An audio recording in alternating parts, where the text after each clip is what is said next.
大家好，又係我香港置業拎 Lam 啊！咁今日為大家介紹咧就係The Henny 嘅，咁佢型格嘅弧線型嘅外牆設計咧，亦都成為我哋啟德嘅地標。咁佢外形就好靚啦，裡面嘅情況又係點咧？我哋而家就去睇睇啦。咁咧，而家我哋入到嚟單位啦，咁你睇到啦，寬闊嘅廳啦，咁發展商咧做咗一系列嘅暗燈槽啦，咁突顯呢個樓底更加高噶，咁亦都配備埋梳化啦，同埋電視櫃噶啦。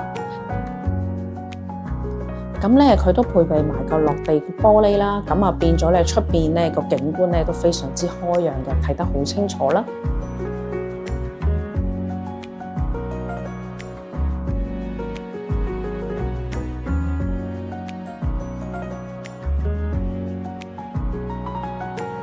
而呢一個房間咧就好特別嘅，因為咧佢係採用咗咧弧拱形嘅玻璃嘅設計嘅喎，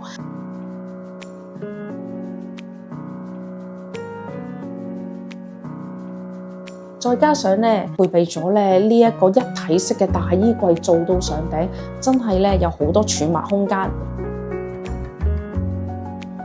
而呢一間細房咧，佢相對比起其他屋苑咧，咁佢個房間都唔算細嘅喎，可以做到咧整套咧床加櫃嘅組合。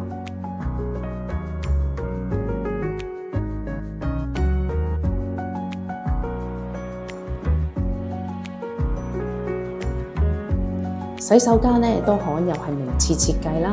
而咧業主咧都做咗個玻璃嘅趟門嘅。而呢個主人房咧，你入到嚟，你都睇到啦，擺咗一張大床咧，仲可以3邊落床㗎。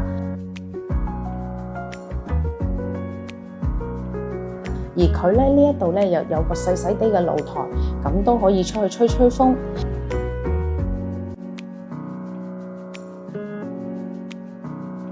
佢呢度有個特點咧，就配備咗呢一個咧攞咗專利嘅消毒衣櫃，配備埋咧德國製造，多數咧都係豪宅咧先提供嘅化妝品冷藏櫃。你睇到咧業主咧都配備咗咧一系列嘅家私啦，真係拎包咧就可以即刻入住噶啦。而屋苑咧亦都非常咧近啦，主場館啦同埋啟德體藝園噶，咁去買嘢啊、食嘢啊都非常之方便噶。有興趣馬上聯絡我拎 Lam，下次見，拜拜。